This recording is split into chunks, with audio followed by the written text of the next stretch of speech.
আসসালামু আলাইকুম, কেমন আছেন সবাই? আশা করি সবাই ভালো আছেন। আমরা আল্লাহর রহমতে আপনাদের দোয়ায় অনেক বেশি ভালো আছি। তো অনেকে জিজ্ঞেস করতেছেন যে আমার হাতে কি হয়েছে, তো এটার জন্য আসলে আজকের ভিডিওটা করা।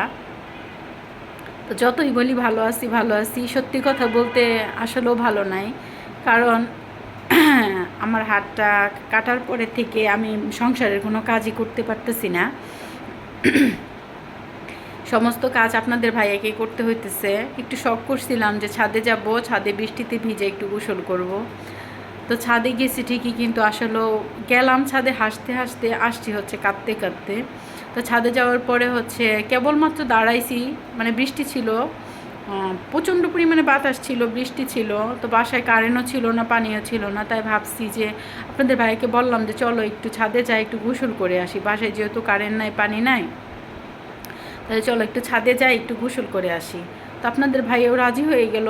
সেও গোসল করে নাই। সে যেহেতু ছোটোখাটো একটা ব্যবসা করে, তার সাথে আবার একটা বিজনেসও করে। তো এটার জন্য তার আবার একটু বাহিরে যাওয়া দরকার ছিল, যার জন্য সে হচ্ছে আমার কথায় রাজি হয়ে সে আবার একটু ছাদে গেছে, দুইজনে মিলে একটু গোসল করবো এই জন্য। তো ছাদে গেলাম, হাসতে হাসতে আসলাম হচ্ছে কাঁদতে কাঁদতে। তো ছাদে যাওয়ার পরে কেবলমাত্র দাঁড়াইছি দরজাটা ধরে, এত পরিমাণে বাতাস ছিল, ছাদের দরজাটা যে ধরছি, বাতাস এসে এমন জোরে একটা বাড়ি দিছে, মানে আমার হাতটা আমি সরানোর সময় পাই নাই। আর আমি বুঝতেও পারি নাই যে এত জোরে বাতাস এসে আমার হাতের মধ্যে লাগবে। তো লাগার পরে হচ্ছে মানে সাথে সাথেই মানে ওই জায়গাটাতে মাংস একদম থেতরাই গেছে। মানে ওইখানে কোনো মাংসই ছিল না। আমার হাতে একটা আংটি ছিল, ওই আংটিটা যদি না থাকতো তাইলে হয়তো বা আমার আঙুলের যে হাড়টা ছিল ওইটা হয়তো বা ভেঙে যাইতো। তো যাই হোক, আল্লাহর কাছে হাজার হাজার শুকরিয়া, আল্লাহ যে কোনো কিছুর উসিলায় আমার হাতের আঙুলটা বাঁচাই দিছে। জীবনে হয়তো বা ভালো কোনো কাজ করছিলাম, যার জন্য আল্লাহ তাআলা এইটুকু কষ্ট দিয়েই হচ্ছে করে দিছে। তা না হইলে আমার হাতটা একদম পড়ে যেতে পারতো, কাইটা পড়ে যাইতে পারতো, বা হাতের আঙুলটা ভেঙে যেতে পারতো। তো যাই হোক, আমার হাতে 6টা সেলাই লাগছে।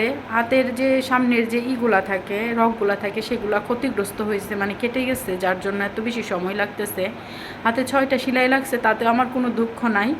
যে আল্লাহ তাআলা যে আমার হাতটা বাঁচাই দিছে, তাতে আমি আল্লাহর কাছে হাজার হাজার শুকরিয়া। দিন রাত যদি আল্লাহর কাছে শুকরিয়া আদায় করি, তারপরে মনে হয় শেষ হবে না।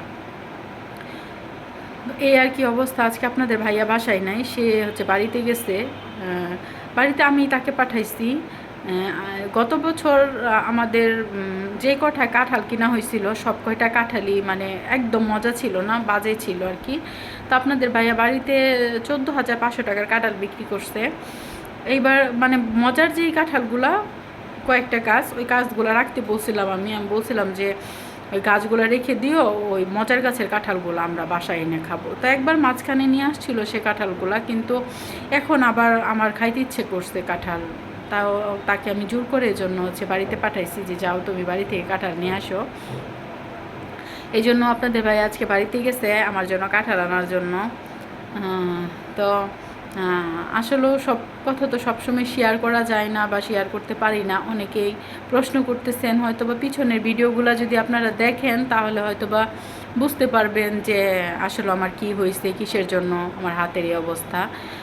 অনেকেই জানতে চান, যার জন্য এই ভিডিওটা করা, যে কেন হাতের এই অবস্থা হয়েছে, কিভাবে হইলো। অনেকেই নতুন যারা আজকে প্রথম দেখছেন আমার ভিডিও, তারা হয়তো বা কমেন্টস করেন যে কেন আপু কী হয়েছে, হাতে কিভাবে কাটলো। যার জন্য আজকে এই ভিডিও করে আপনাদের সবাইকে জানানো, আমার ফ্রেন্ড যারা আছেন সবাইকে জানানো যে কিভাবে হাতটা কাটলো। আসলে ছেলে মানুষ তো সংসারের সব কাজ করতে পারে না। আপনাদের ভাই আসলে রান্না বান্না বা ঘরের অন্যান্য কাজ করতে পারে না। সেই প্রথম মানে তার অভিজ্ঞতা যে কিভাবে রান্না করতে হয় বা সংসারে কি কাজ করতে হয়। সে এখন বলে যে একটা মেয়ে মানুষ অসুস্থ থাকলে আসলে বোঝা যায় যে সংসারের কত কাজ থাকে, কী পরিমাণে কাজ থাকে। সে মানে এত পরিমাণে কাজ করতে হয় তাকে সংসারের। এখন আমি অসুস্থ হওয়ার পর থেকে সে আমাকে করতে দেয় না, কোনো কাজ করতে দেয় না। যদি করতে দিত তাহলে হয়তো বা আমি একটু একটু করে ডান হাত দিয়ে একটু একটু করে তার জন্য কাজটা একটু করে রাখতাম। তারপর আমি চেষ্টা করি, সে যখন বাসায় না থাকে আমি একটু একটু করে কাজ করার চেষ্টা করি, করে রাখি। কিন্তু সে আমার একবারে কাজ করতে দেয় না। যদি সেলাই যদি কোনো রকমের চাপ লাগে তাহলে হয়তো বা সেলাই ফেটে যেতে পারে, তখন তো দেখা যাবে আরও বেশি সমস্যা হবে। তো আজকে হচ্ছে 11তম দিন, 14তম দিনে আমার সেলাইটা কাটতে বলছে। 2 দিন পরে পর্যায়ে আমরা ড্রেসিং করে নিয়ে আসছি হাতটা। তো ড্রেসিং করার সময় ওনারা বলছে যে না ভালোই আছে, হাত খারাপ না, ভালোই আছে অবস্থা। তো আমার আবার হচ্ছে লো প্রেশার। হাত কাটার আগে আমি আবার কিছুদিন ডায়েট করছিলাম, আমার লো প্রেশার, যার জন্য মাথাটা একটু ঘুরে, আর হাই অ্যান্টিবায়োটিক দিচ্ছে, দেওয়ার পরে হচ্ছে এটা খাওয়ার পরে আরও বেশি মাথা ঘুরে, তার জন্য আমার আবার একটু পর পর খাইতে হয়। তো আমার আবার কাঁঠাল খাইতে ইচ্ছে করছে, যার জন্য আপনার ভাই আজকে আমি জোর করে তাকে পাঠাইছি কাঁঠাল আনার জন্য। তো সে গিয়েছে, যাওয়ার পর আমাকে আবার ওখান থেকে ফোন দিছে যে কয়টা কাঁঠাল আনবো, অনেকগুলো কাঁঠাল আসছে, কয়টা কাঁঠাল আনবো, আজকেই শেষ, আর কিন্তু যাওয়াটাও হবে না, আর কিন্তু আমি যাবো না, আমাকে আর পাঠায়ও না। তা আমি বলছি যে যেই কয়টা তুমি আনতে পারো, মানে সে মোটর সাইকেল নিয়ে গেছে। আমাদের এলাকাতে আবার একটু কাদা আছে, রাস্তাঘাট একটু মানে কাঁচা রাস্তা যেটাকে বলে আর কি, মানে কিছুটা আর কি কাঁচা, মানে 15 মিনিট হাঁটলে 15 মিনিট লাগে আর কি, যে একটু কাদা রাস্তা ওইটুকু। আপনাদের ভাই আবার বাইক নিয়ে গেছে, যেহেতু হচ্ছে সে বাইকে করে নিয়ে আসবে, মানে সে যেই কয়টা নিয়ে আসতে পারে ওই কয়টাই নিয়ে আসবে। তারপর আমাকে জিজ্ঞেস করছে কয়টা আনবে, আমি বলছি 4টা কাঁঠাল নিয়ে আসবা, ছোটো ছোটো থেকে 4টা কাঁঠাল নিয়ে আসবা, মানে একটা কাঁঠাল আমি 2 দিন করে খাবো আর কি। আমার ছেলে, আমরা 3 জন মানুষ, আমার হাজব্যান্ড, আমি আর হচ্ছে আমার ছেলে।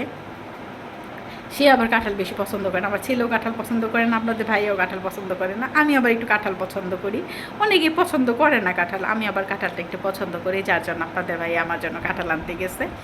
তা আমি বলছি 4টা কাঁঠাল নিয়ে আসবা, আমি একটা কাঁঠাল 2 দিন করে খাবো, তারাও একটু একটু খাবে হয়তো বা, একটু খাইলে খাবে, আমি একটা কাঁঠাল 2 দিন খাবো। যারা হচ্ছে গ্রামে থাকে তারা কিন্তু একটা কাঁঠাল 2 দিন খায় না, একটা কাঁঠাল যদি একবার ভাঙে ওইটা খাওয়া শেষ করে ওইটা বাদ, পরে আবার আরেকটা কাঁঠাল নেবে। আমার শাশুড়িতে এরকম ছিল যে একটা কাঁঠাল ভাঙতো, ভাঙার পরে হচ্ছে যতটুকু যার খাওয়ার খাইতো, পরে আবার হচ্ছে আরেকটা কাঁঠালই করতো। গ্রামে তো হচ্ছে কাঁঠালের অভাব নাই, যাদের বাড়িতে কাঁঠাল আছে তারা হচ্ছে এইভাবেই কাঁঠাল খায় আর কি। তো এই আর কি আপনাদের সাথে একটু শেয়ার করলাম, অনেকেই জানতে চান যে কীভাবে আমার হাতটা কাটলো, এটা আর কি বলা, যে এইভাবে হাতটা কাটছে।